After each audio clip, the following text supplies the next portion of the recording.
44 жылы бұл evden шықтық, біз алаймыз. Ағам, 4 қардашым, 5 кіші едік. Şimdi бірозым қалдым. Мудиев Сейтмуратов каждый год приходит к своему дому в селе Катырша-Сарай. С этого для него начинается традиционная встреча односельчан.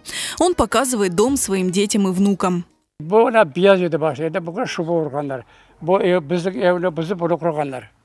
Встречи односельчан в Катырша-Сарай проводятся с 90-х годов. По традиции мероприятие начинается с молитвы у памятников жертвам депортации и крымским татарам, погибшим в годы Второй мировой войны.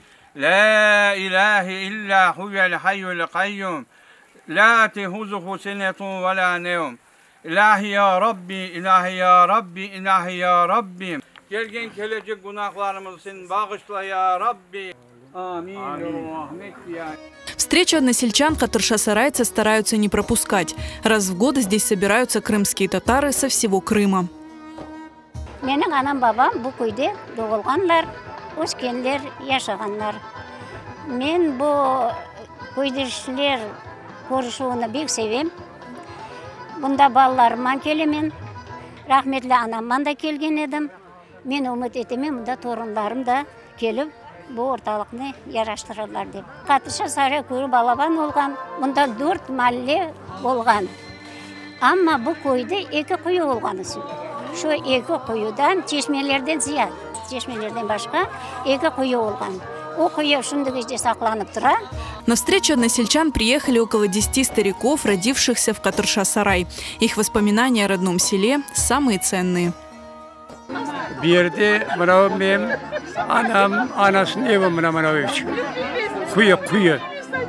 Берде балабан дірек бар еді, оны кескендер. Оға çeplerden salıncak var edi. Her bir toylarda, bayramlarda mına bir yerde bolaydı.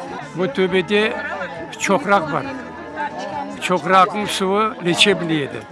Onun da adını koydular bu köyge, leçebli. Kışıma var da kışıma çiftçiler mi? Ana oğa yıldadın mı? Yok. Tavga yakın üyümüz. Üyümüz tura ta buzulgan yok. Kış oturmayı üyge. Yani bek eski üyler boğan, alganlar başka yere ketkenler, üy tura. Erkegende barıp üyden karayman, haber olman. До депортации 1944 года село Катырша-Сарай было преимущественно крымско-татарским. Здесь работала крымско-татарская школа. После депортации Катырша-Сарай переименовали в лечебное. Сейчас около половины жителей села – крымские татары. Анамыз, бабамыз Катырша-Сарайлы еділер. Мына бұл мен, абам о да Катырша-Сарайлы. Ана, бізде келдік та көрішуге бұнда. Ерсене келесіз? Yok, birinci sefere geldik. Bekleyendik. Tap kuvandık gelgenimizge. Her yıl bu köyge gelemiz Katırша-Сарай görüşüne. Akayım bunda doğan, bunda ösken. Bundan çıkanda 10 yaşındayken küçük balam getirdim. Torunum geldi. Bu köyde meni anam, babam tuğuldular. Buna bugün bizleri balları bulup şu ana babalarımızı köyün hatırlamak için bunda toplandık. Köyümüz pek güzel. Men 91-92 yıllar anam rahmetini getirip, büyürlerini gösterip, üyün baktık. O vakti anam rahmetli üyün болған yerini көріп жылап жіберді. Встречи односельчан в Катырша-Сарай проходят весело и душевно. Гостей здесь обязательно собирают за одним столом и угощают вкусным пловом.